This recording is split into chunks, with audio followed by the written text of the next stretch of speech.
नमस्कार मित्रांनो, मी राहुल कुलकर्णी. नवीन व्हिडिओमध्ये तुमचं पुन्हा एकदा स्वागत आहे. मित्रांनो, मी एक विषय घेऊन आलो आहे. मंगळाचा विवाहाशी संबंध, मांगलिक कुंडली.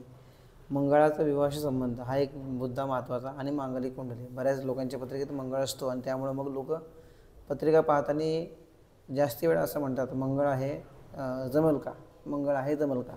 तर अशावेळी मंगळ कसा आहे, मंगळ मुळात कर्क राशीचा मंगळ हा नीचेचा असा जर असेल, शत्रुग्रहाबरोबर असेल आणि पत्रिकेतलं 7वं स्थान हे विवाहस्थान ह्याच्या जर अलीकडच्या स्थानामध्ये असेल, अशा जर काही गोष्टी तुम्हाला सापडल्या तर त्यावेळी तो मंगळ नकारात्मक असा मंगळ आहे आणि त्यामुळं तो मंगळ त्रासदायक होऊ शकतो.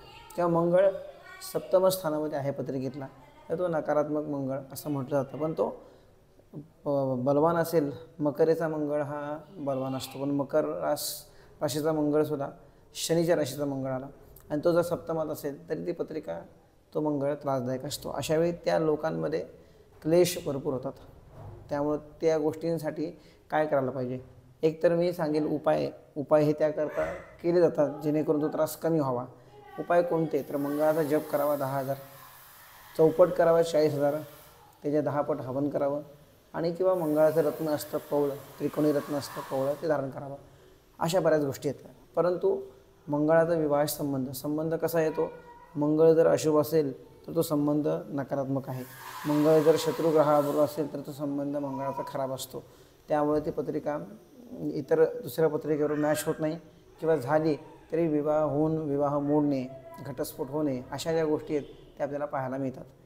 हा जो व्हिडिओ आहे, हा व्हिडिओ करण्याचा उद्देश, हा व्हिडिओ फक्त मी टॅगलाईन फक्त सुरुवातीची लिहिली, म्हणजे सुरुवात फक्त लिहिली, अजून मी लिहायला पण नाही सुरुवात केली.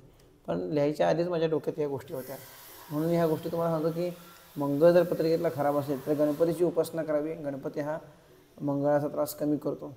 अंगारक योग ज्याला असं म्हणतो आपण, मंगळवार आणि चतुर्थी एकत्र असते त्या दिवशी गणपतीची उपासना करावी किंवा घरामध्ये गणेश याग करावा किंवा मग ग्रहांचा त्रास तर ग्रहांचीच पूजा करावी. अशा ज्या गोष्टी आहेत, काही ना काही करून कुठल्या मार्गाने तरी तुम्ही सुरुवात करावी. आणि मंगळाचा संबंध, विवाहाशी संबंध, मांगलिक कुंडली.